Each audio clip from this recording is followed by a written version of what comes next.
हाँ जी दोस्तों, तो कैसे हैं आप लोग। उम्मीद करता हूँ आप सब बहुत अच्छे होंगे और अपनी पढ़ाई भी अच्छे से कर रहे होंगे। तो आज से हम शुरू करने वाले हैं एसक्यूएल का एक प्लेलिस्ट, जहाँ पे कि मैं एसक्यूएल कॉन्सेप्ट्स को कवर करने वाला हूँ, बिल्कुल बेसिक से लेके एडवांस लेवल तक के कॉन्सेप्ट्स। जो कि अगर आप डीबीए का प्रिपरेशन कर रहे हैं, आप बिग डेटा के डोमेन में जाना चाहते हैं, या फिर आप डेटा साइंस करना चाहते हैं, ये पर्टिकुलर प्लेलिस्ट आपके लिए हेल्पफुल रहने वाला है। तो चलिए सीधे हम बात कर लेते हैं डेटाबेसेस के बारे में। तो जैसा कि आप लोग स्क्रीन पर देख सकते हैं, मैंने डेटाबेस के लिए एक डेफिनेशन लिखा हुआ है।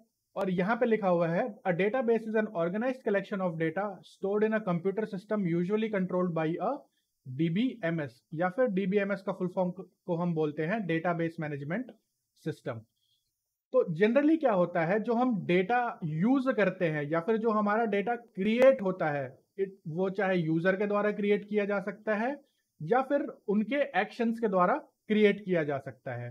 तो जो डेटा यूजर्स क्रिएट करते हैं उसको हम स्टोर करते हैं एक डेटाबेस में। तो अगर अगर कोई यूजर हमारे वेबसाइट पे आया, उसने एक फॉर्म फिल आउट किया, तो उस फॉर्म का जो डेटा रहेगा वो डेटा हम स्टोर करेंगे एक डेटा बेस में। अब अगर मुझे वो डेटा को फिर से देखना है कि जो पर्टिकुलर यूजर मेरे वेबसाइट पे आया था उसने फॉर्म में क्या डिटेल्स फिल आउट करे हैं, अगर मुझे वो डेटा रिट्राइव करना है या फिर मुझे वो डेटा को देखना है, तो मैं उस डेटा को रिट्राइव कर सकता हूं मेरे डेटाबेस में से, और मुझे वो सारा का सारा डेटा अपनी स्क्रीन के ऊपर विजिबल हो जाएगा। लेकिन हम डेटाबेस को डायरेक्टली एक्सेस नहीं कर सकते हैं। तो इस डेटाबेस को हमें एक्सेस करने के लिए, चाहे इसमें डेटा इंसर्ट करने के लिए या फिर इससे डेटा रिट्राइव करने के लिए, हमें एक सॉफ्टवेयर की जरूरत पड़ती है। एक बेसिकली एक मिडलवेयर की जरूरत पड़ती है, जिसको हम बोलते हैं डीबीएमएस, यानी कि डेटाबेस मैनेजमेंट सिस्टम। तो हम एज अ क्लाइंट हम इंटरैक्ट करेंगे डीबीएमएस से, और ये डीबीएमएस हमारा इंटरैक्ट करेगा डेटाबेस से। तो ये एक पूरा का पूरा चेन बनता है।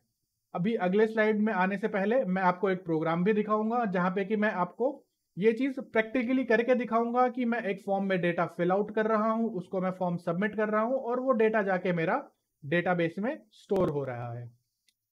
अब हम देखते हैं एसक्यूएल क्या होता है। तो structured query language SQL is commonly used for quarrying and data quarrying and writing, यानी कि डेटा में डेटा बेस में डेटा को राइट करने के लिए या फिर उससे क्वेरी करने के लिए हम एक प्रोग्रामिंग लैंग्वेज का यूज करते हैं, जिसको कि हम बोलते हैं एसक्यूएल, जिसका फुल फॉर्म होता है स्ट्रक्चर्ड क्वेरी लैंग्वेज।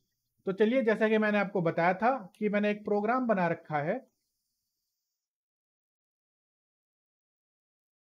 तो अगर आप ये फॉर्म देखते हैं, तो यहाँ पे मैंने बहुत ही एक बेसिक HTML के थ्रू एक छोटा सा फॉर्म बनाया हुआ है, जहाँ पे कि हम डिटेल्स एंटर करेंगे, नेम, ईमेल आईडी और एक छोटा सा मैसेज।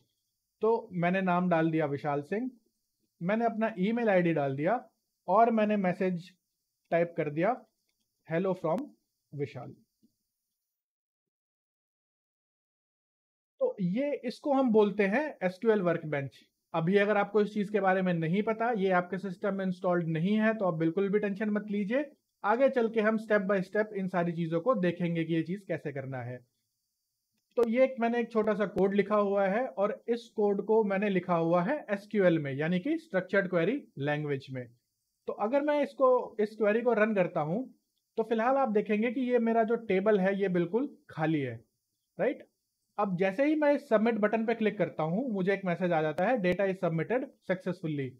और मैं दोबारा अपने डीबीएमएस पे आता हूं या फिर एसक्यूएल वर्कबेंच पे आता हूं, और मैं फिर से एक क्वेरी रन करता हूं, तो आप देखेंगे जो भी मैंने वहां पे डेटा फिल आउट किया था फॉर्म में, वो डेटा मेरा डेटाबेस में आके स्टोर हो गया है।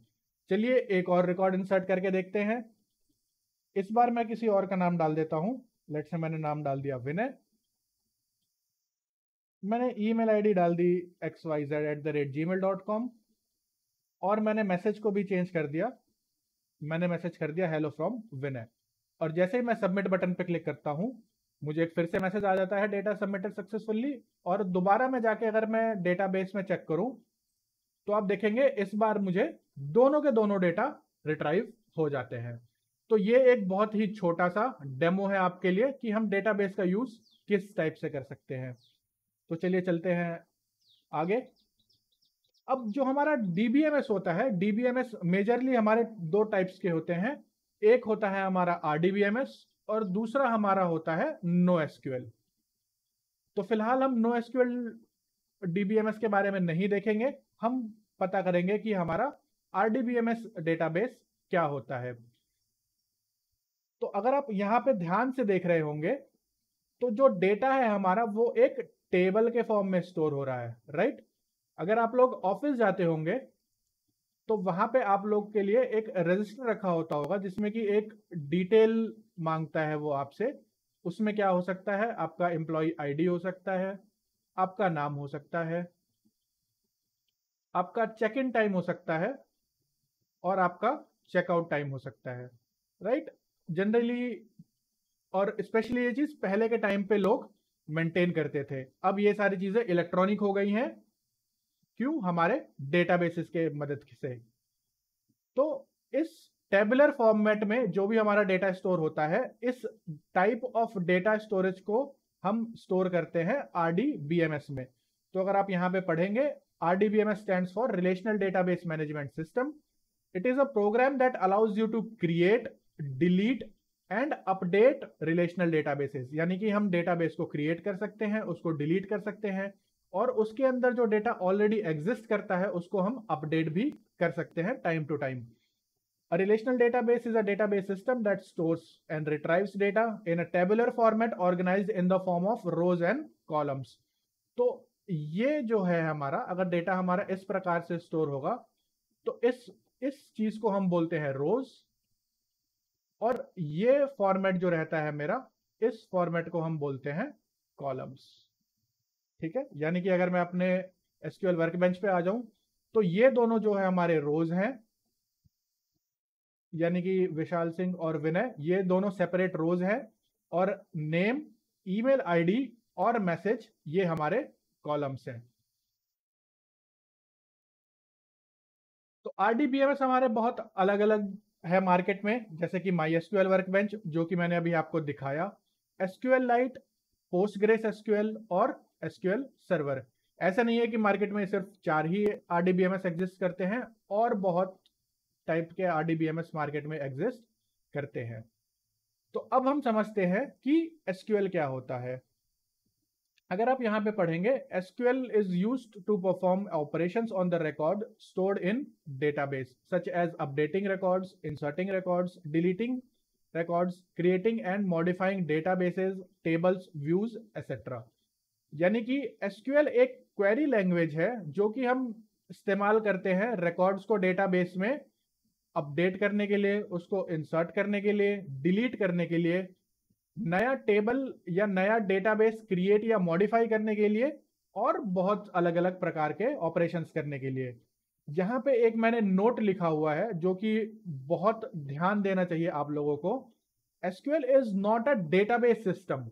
लोग जनरली क्या करते हैं, वो कंफ्यूज हो जाते हैं कि एसक्यूएल और डीबीएमएस एक ही चीज होता है, बट ऐसा नहीं है। डीबीएमएस का कॉन्सेप्ट हम ऑलरेडी जान चुके हैं वो क्या होता है, और SQL is a query language, या फिर आप इसको ये भी बोल सकते हैं कि it is a programming language.